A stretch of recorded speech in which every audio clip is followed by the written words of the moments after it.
மக்களே, எனக்கு வந்து இந்த வீடியோ போடுறதுல சுத்தமாக விருப்பம் இல்லை. பட் வந்து இதுக்கப்புறமும் இதை பற்றி பேசாமல் என்னால் சத்தியமாக இருக்க முடியல. அதனால தான் இதை பற்றி பேசுகிறேன். எனக்கு வந்து இந்த அரசியல் அதெல்லாம் பற்றி அந்தளவுக்கு வந்து ஒன்றும் இது கிடையாது, அக்கறை கிடையாது. பட் எனக்கு ஒரு விஷயம் எனக்கு புரிய மாட்டேங்குது. இந்த ஜூலி, இந்த இன்னும் சில பேர்லாம் இருக்காங்க, அவங்களாம் சில கட்சிகளுக்கு ஏன் வந்து இன்னும் முட்டு கொடுக்குறாங்கன்னு எனக்கு புரிய மாட்டேங்குது. ஏன்னா என்ன அடுத்த 5 வருஷத்தில் வந்து மொத்த தமிழ்நாட்டையும் அழித்து கொண்டுறலான்னு நினைக்கிறாங்களா? எனக்கு உண்மையாக சொல்கிறேன், இன்னும் ஒரு 5 வருஷம் வந்து இந்த இது வந்து திரும்பி இருந்துச்சுன்னு வைங்களேன், நம்ம யாருமே இருக்க மாட்டோம். அவ்வளோதான், முடிஞ்சு. மொத்தமாக தமிழ்நாடு திருப்பி தலையே எடுக்க முடியாது. அந்த அளவுக்கு வந்து முடிச்சு விட்டு போயிடுவானுங்க. அந்த அளவுக்கு தான் இந்த ஆட்சியோட லட்சணம் இருக்குது இப்போ நம்மளுக்கு. புரியுதா? எல்லாத்துக்கும் அது புரியுதா? இல்லை தெரிஞ்சும் எனக்கு ஏதாவது 5-10 கிடச்சா போதும் அப்படிங்கிறதுக்காண்டி பண்ணுறாங்களா? இல்லை, நிறைய பேர் அப்படி தான் இருக்காங்க. எனக்கு தெரிஞ்சவங்களே நிறைய பேர் நான் டிஎம்கேக்கு போட போகிறேங்கிறாங்க. என்ன டிஎம்கே செஞ்சிருச்சுன்னு சொல்லி நீங்கள் டிஎம்கேக்கு போட போகிறீங்க?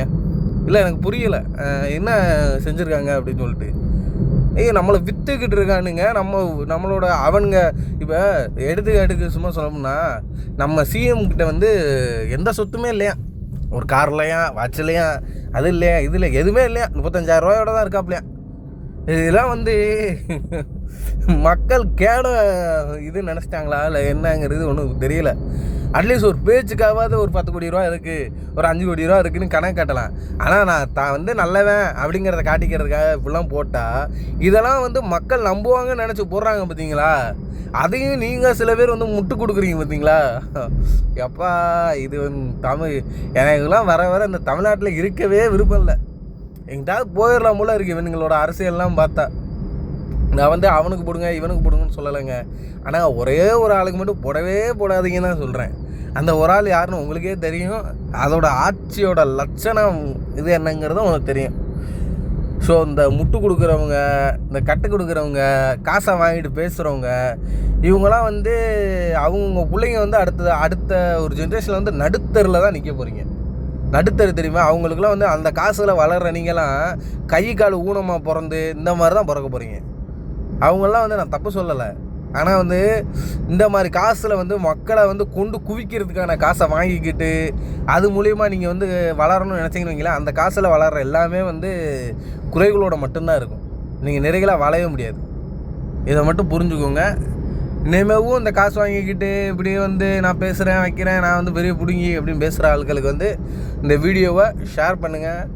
உங்களால் முடிஞ்ச அளவுக்கு இந்த வீடியோவை ஷேர் பண்ணுங்கள். எனக்கு எந்த பிரச்சனையும் கிடையாது, எந்த பயமும் கிடையாது. இதனால் நமக்கு ஏதாவது ஒன்று ஆனால் கூட பிரச்சனை இல்லைங்க. பேசாமல் இருக்க முடியலை. எனக்கு டெய்லி வந்து இவங்க போடுற அந்த நாடகங்களை பார்க்கும்போது, நேற்று கூட ஒரு வீடியோ பார்த்தேன். அங்கேருந்து சிஎம் சார் வந்து கால் பண்ணுறாப்லையா ஒரு எம்எல்ஏ கால் பண்ணுற நேரம் கரெக்டாக சிஎம் சார் கால் பண்ணும்போது பக்கத்தில் உள்ளவங்க வந்து கரெக்டாக வீடியோ எடுத்துடுறாங்க. முன்னாடியே அப்படியே ஃபோன் பண்ணி சொல்லிடுவீங்களா, நான் கால் பண்ண போகிறேன், வீடியோ எடுத்துருங்க அப்படின்னு சொல்லிடுவீங்களான்னு எனக்கு தெரில. அவர் கால் பண்ணி பணிகள்லாம் நல்லா போதா அப்படின்னு கேட்குறாங்க. இவங்க எல்லோரும் உடனே ஐயா பணிகள் சூப்பராக போதுங்கய்யா, அப்பா நல்லா போதுங்கப்பா அப்படிங்கிறாங்க. இது என்ன கம்பி கட்டுற கதைங்கிறது எனக்கு புரியலை. இல்லை, எனக்கு சத்தியமாக வந்து என்னடா, இல்லை இவ்வளோ மக்குன்னு நினச்சிட்டீங்களா மக்களை?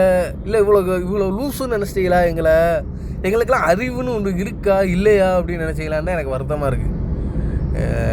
வேலை இதுக்கு நான் வந்து தீவிர டிஎம்கே, நான் வந்து டிஎம்கேக்கு தான் முட்டு கொடுப்பேன், எனக்கு 10,000 ரூபா தந்திருக்காங்க, எனக்கு 2 லட்ச ரூபா தந்திருக்காங்க அப்படின்னு பண்ணுறீங்க அப்படின்னா தாராளமாக பண்ணுங்கள்.